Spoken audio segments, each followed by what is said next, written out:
zara Sydney en moya lo herleta leng song an lim nge ke ero zo lim ni reng kan nei lo kan len hua lung du zong ti in vangai om thing tak e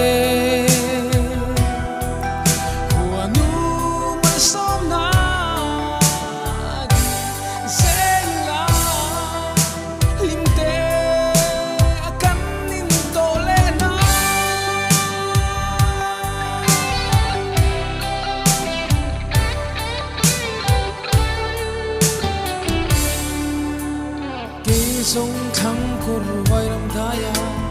ria arun karum ram chani min ngai mo kal len rual ni re nei lo kalen rual du song te u in vang ai om chin e hua nu ma som na